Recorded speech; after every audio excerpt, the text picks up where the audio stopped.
आप देख रहे हैं आरजी टॉक। मैं हूं आपका होस्ट और आज की ये रिपोर्ट भारत के हर नागरिक के लिए जानना बेहद जरूरी है।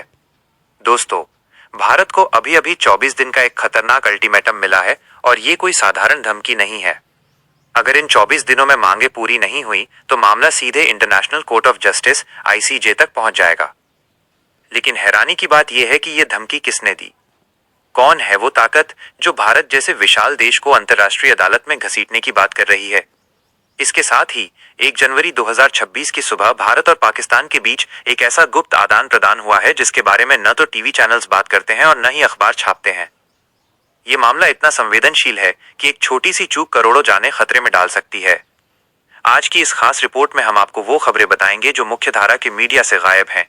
वीडियो को आखिर तक देखें और अगर आप चाहते हैं कि भारत की आवाज दुनिया तक पहुंचे तो इस वीडियो को लाइक करें और आरजी टॉक को सब्सक्राइब जरूर करें। खंड 1, बांग्लादेश का 24 दिन का अल्टीमेटम। दोस्तों, भूगोल की किताबें सिखाती हैं कि नक्शे पर खींची गई सीमाएं आसानी से नहीं बदलती, लेकिन बांग्लादेश में जो खेल चल रहा है वो हर नियम को तोड़ने जैसा है। भारत और बांग्लादेश के रिश्तों में जो दरार आई है वो किसी भूकंप से कम नहीं है।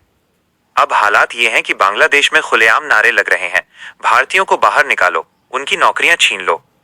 इस पूरे ड्रामे की जड़ है बांग्लादेश का एक आक्रामक छात्र संगठन इनकलाब मंच।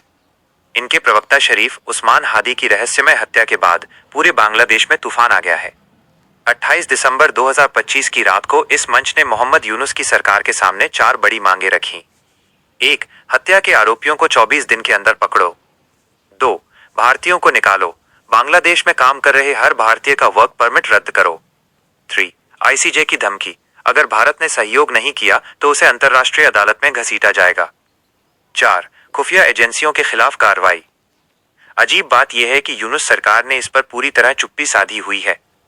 क्या सरकार दबाव में है? जनवरी के मध्य तक की यह डेडलाइन भारत के लिए एक कूटनीतिक चुनौती बन गई है। खंड 2, भारत पाकिस्तान का परमाणु रहस्य। अब आते हैं दूसरी चौंकाने वाली खबर पर। 1 जनवरी 2026, जब पूरी दुनिया नए साल का जश्न मना रही थी, तब भारत और पाकिस्तान के बीच सबसे गोपनीय दस्तावेजों का लेन देन हुआ। क्या आप जानते हैं कि हर साल 1 जनवरी को दोनों देश एक दूसरे को अपने परमाणु केंद्रों, न्यूक्लियर फैसिलिटीज की लिस्ट सौंपते हैं? इसमें परमाणु संयंत्रों की सटीक लोकेशन और निर्देशांक कोऑर्डिनेट्स होते हैं। सवाल उठता है कि दो जानी दुश्मन देश ऐसा क्यों करते हैं? जवाब है मानवता की रक्षा। यह समझौता 1988 में राजीव गांधी और बेनजीर भुट्टो के बीच हुआ था, ताकि युद्ध की स्थिति में भी गलती से किसी परमाणु केंद्र पर हमला ना हो। ये 35 साल पुरानी परंपरा बताती है कि राजनीति से ऊपर भी कुछ चीजें होती हैं। खंड 3, चीन का नया हथियार चांदी। तीसरी बड़ी खबर चीन से जुड़ी है। चीन ने ऐलान किया है कि 2026 और 2027 में वो चांदी सिल्वर के निर्यात पर भारी रोक लगाने वाला है। आधुनिक दुनिया में चांदी सिर्फ गहना नहीं है, ये missile guidance system, radar, satellite, solar panel और सेमीकंडक्टर चिप्स की रीढ़ है। दुनिया की 60-65% चांदी अकेले चीन से आती है। अगर चीन ने ये सप्लाई रोक दी तो पूरी दुनिया की इंडस्ट्री ठप हो जाएगी। भारत अपनी जरूरत का 15% चांदी चीन से मंगाता है। यह भारत के रक्षा और तकनीकी उद्योग पर सीधा हमला है। खंड 4, गुयाना के साथ भारत की नई साझेदारी। इन चुनौतियों के बीच एक सुनहरी खबर भी है। दक्षिण अमेरिकी देश गुयाना की सरकार ने 2026 की तेल ब्लॉक्स नीलामी में भारतीय कंपनियों ओएनजीसी, रिलायंस ऑयल इंडिया को आमंत्रित किया है। अब तक यहां अमेरिका की एक्सॉन मोबाइल का कब्जा था, लेकिन अब गुयाना संतुलन बनाने के लिए भारत की ओर देख रहा है।